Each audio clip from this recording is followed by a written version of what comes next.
Bismillahirrahmanirrahim. Assalamualaikum warahmatullahi wabarakatuh. Perkenalkan, nama saya Alvin Elkindi Amsil dengan NIM 210404502012 dari kelas A Prodi Bimbingan dan Konseling. Kali ini saya akan membahas tentang landasan filosofis keterampilan komunikasi konseling.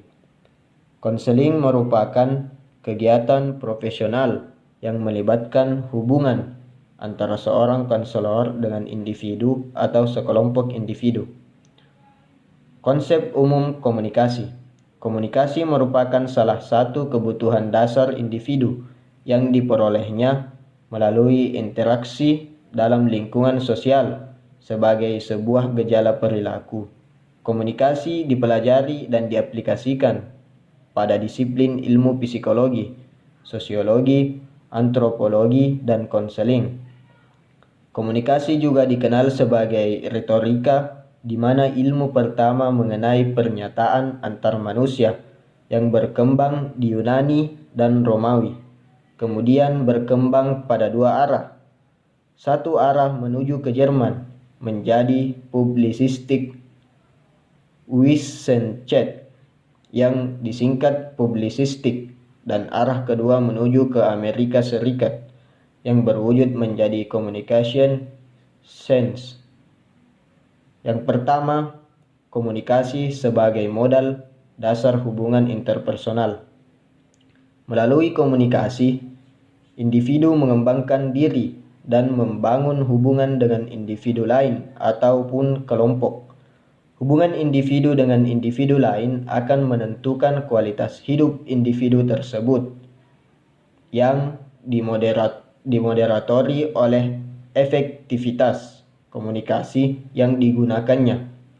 Tubbs dan Moss menyatakan bahwa komunikasi yang efektif ditandai dengan timbulnya 5 hal, yaitu pengertian, penerimaan yang cermat.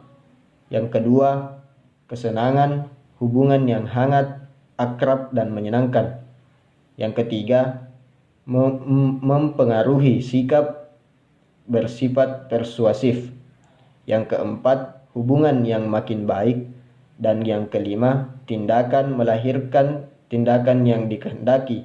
Beberapa fungsi umum komunikasi yaitu terkait dengan fungsi informatif, edukatif, persuasif, dan reaktif. Kedua, komunikasi sebagai landasan keterampilan konseling.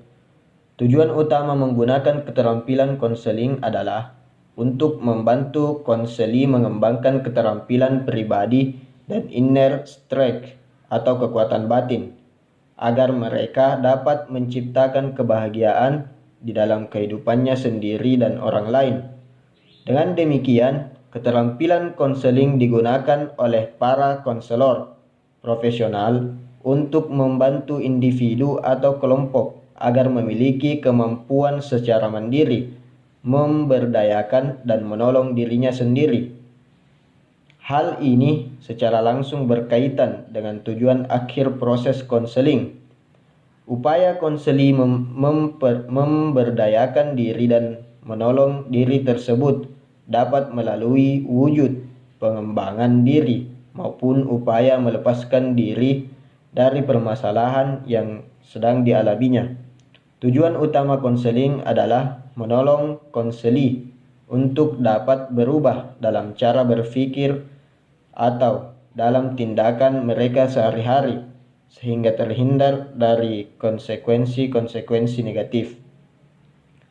Menurut Nelson Jones 2008 dalam Horiko 2017, pemakaian keterampilan konseling oleh konselor dibagi menjadi 5 tujuan berbeda, yaitu supportive listening, memberikan konseli perasaan dipahami dan diafirmasi.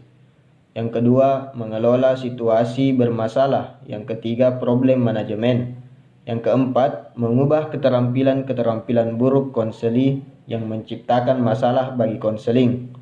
Dan yang kelima, mewujudkan perubahan falsafah hidup. Keterampilan konseling terbagi menjadi dua, yaitu keterampilan dasar dan keterampilan lanjutan. Bahwa keterampilan dasar dan konseling terdiri dari satu, keterampilan penampilan meliputi kontak mata, bahasa tubuh, jarak, tekanan, suara, dan alur verbal. Yang kedua, keterampilan mendengar dasar meliputi pengamatan terhadap konseli, perilaku verbal, dorongan, parafrasa, dan membuat kesimpulan, refleksi perasaan, dan mengajukan pertanyaan. Yang ketiga, keterampilan self-attending meliputi kesadaran diri, humor, sikap non-judgmental terhadap diri, dan sikap non-judgmental terhadap orang lain, asli dan konkret. Itulah pembahasan dari saya tentang landasan keterampilan komunikasi konseling. Syukron. Assalamualaikum warahmatullahi wabarakatuh.